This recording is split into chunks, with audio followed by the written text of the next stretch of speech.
दोस्तों, पूजा से संबंधित 3 जरूरी नियम चलिए जानते हैं आज के इस वीडियो के माध्यम से। और दोस्तों, इससे पहले कि आप भूल जाएं, वीडियो को एक लाइक कर दें और चैनल को सब्सक्राइब भी कर लें। दोस्तों, आज के वीडियो का सवाल है जिसका जवाब आपको नीचे कमेंट बॉक्स में ज़रूर लिखना है। भगवान श्री राम के कितने पुत्र थे और उनका क्या नाम था? दोस्तों, अगर आप इसका सही जवाब जानते हैं तो नीचे कमेंट बॉक्स में ज़रूर लिख दीजिएगा। दोस्तों, सुखी और समृद्ध जीवन के लिए देवी देवताओं के पूजन की परंपरा काफ़ी पुराने समय से चली आ रही है। आज भी बड़ी संख्या में लोग इस परंपरा को निभाते हैं। पूजन से हमारी सभी मनोकामना पूर्ण होती हैं, लेकिन पूजा करते समय कुछ खास नियमों का पालन भी किया जाना चाहिए, अन्यथा पूजन का शुभ फल पूर्ण रूप से प्राप्त नहीं हो पाता है हमें। तो दोस्तों, यहाँ पर हम ऐसे 30 नियम बताने जा रहे हैं जो सामान्य पूजन में भी ध्यान रखने चाहिए। इन बातों का ध्यान रखने पर बहुत ही जल्द शुभ फल प्राप्त हो सकते हैं आपको। नंबर 1, सूर्य, गणेश, दुर्गा, शिवजी और विष्णु जी यह पंचदेव कहलाते हैं। इनकी पूजा सभी कार्यों में अनिवार्य रूप से की जानी चाहिए। प्रतिदिन पूजन करते समय इन पंचदेवों का ध्यान करना चाहिए। इससे लक्ष्मी जी की कृपा और समृद्धि प्राप्त होती है आपको। नंबर 2, शिवजी, गणेश जी और भैरव जी को तुलसी नहीं चढ़ानी चाहिए। नंबर 3, माँ दुर्गा को दुर्वा, एक प्रकार की घास, कभी नहीं चढ़ानी चाहिए। यह गणेश जी को विशेष रूप से अर्पित की जाती है।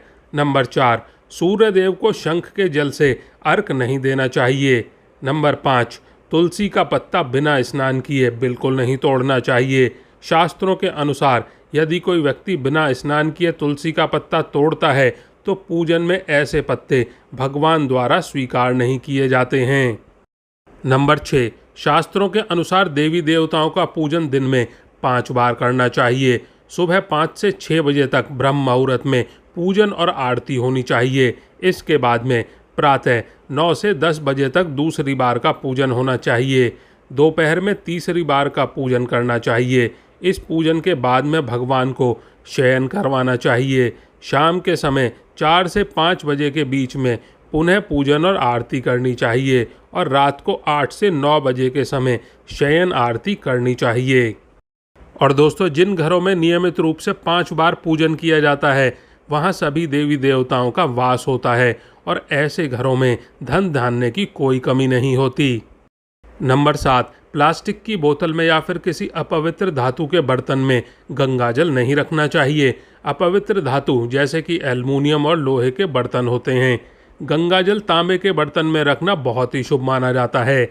नंबर 8, स्त्रियों को और अपवित्र अवस्था में पुरुषों को शंख नहीं बजाना चाहिए। यदि इस नियम का पालन ना किया जाए तो जहाँ शंख बजाया जाता है वहाँ से देवी लक्ष्मी चली जाती हैं। नंबर 9, मंदिर और देवी देवताओं की मूर्ति के सामने कभी भी पीठ दिखाकर नहीं बैठना चाहिए। नंबर 10, केतकी का फूल शिवलिंग पर अर्पित कभी नहीं करना चाहिए। नंबर 11, किसी भी पूजा में मनोकामना की सफलता के लिए दक्षिणा अवश्य चढ़ानी चाहिए। दक्षिणा अर्पित करते समय अपने दोषों को छोड़ने का संकल्प लेना चाहिए।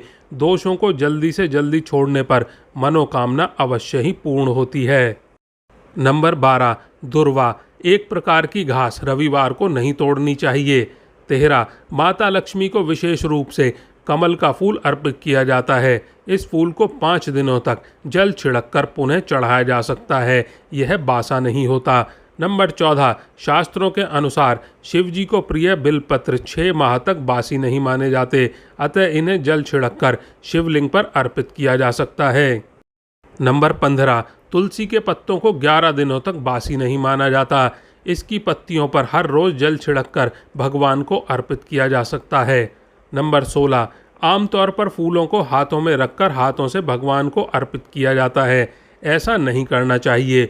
फूल चढ़ाने के लिए फूलों को किसी पवित्र पात्र में रखना चाहिए और इसी पात्र में से लेकर देवी देवताओं को अर्पित करना चाहिए। नंबर 17, तांबे के बर्तन में चंदन, घिसा हुआ चंदन या फिर चंदन का पानी नहीं रखना चाहिए। 18, हमेशा इस बात का ध्यान रखें कि कभी भी दीपक से दीपक नहीं जलाना चाहिए। शास्त्रों के अनुसार जो व्यक्ति दीपक से दीपक जलाते हैं वह रोगी रहते हैं। 19, बुधवार और रविवार को पीपल के वृक्ष में जल अर्पित नहीं करना चाहिए। नंबर 20, पूजा हमेशा पूर्व या फिर उत्तर दिशा की ओर मुख कर कर करनी चाहिए। यदि संभव हो सके तो सुबह 6 बजे से 8 बजे के बीच में पूजा अवश्य कर लेनी चाहिए। 21, पूजा करते समय आसन के लिए ध्यान रखें कि बैठने का आसन ऊनी हो तो श्रेष्ठ माना जाता है। नंबर 22, घर के मंदिर में सुबह और शाम को दीपक अवश्य जलाएं। एक दिन घी का और दूसरे दिन तेल का दीपक जलाना चाहिए। नंबर 23, पूजन और आरती पूर्ण होने के बाद में उसी स्थान पर खड़े होकर 3 परिक्रमाएं अवश्य ही करनी चाहिए। नंबर 24, रविवार, एकादशी, द्वादशी, संक्रांति तथा संध्या काल में तुलसी के पत्ते नहीं तोड़ने चाहिए। नंबर 25, भगवान की आरती करते समय ध्यान रखें ये बातें। भगवान के चरणों की 4 बार आरती करें, नाभि की 2 बार और मुख की 1 या 3 बार आरती करें। इस प्रकार भगवान के समस्त अंगों की कम से कम 7 बार आरती करनी चाहिए। नंबर 26, पूजा घर में मूर्तियाँ 1, 3, 5, 7, 9, 11 इंच तक होनी चाहिए। इससे बड़ी मूर्ति बिल्कुल नहीं होनी चाहिए तथा खड़े हुए गणेश जी, सरस्वती जी, लक्ष्मी जी की मूर्ति घर में बिल्कुल नहीं होनी चाहिए। नंबर 27, ध्यान से सुनिएगा। गणेश जी या देवी की प्रतिमा 3-3, शिवलिंग 2, शालिग्राम 2, सूर्य प्रतिमा 2, गोमती चक्र 2 की संख्या में कदापि नहीं रखने चाहिए। नंबर 28, अपने मंदिर में सिर्फ प्रतिष्ठित मूर्ति ही रखें।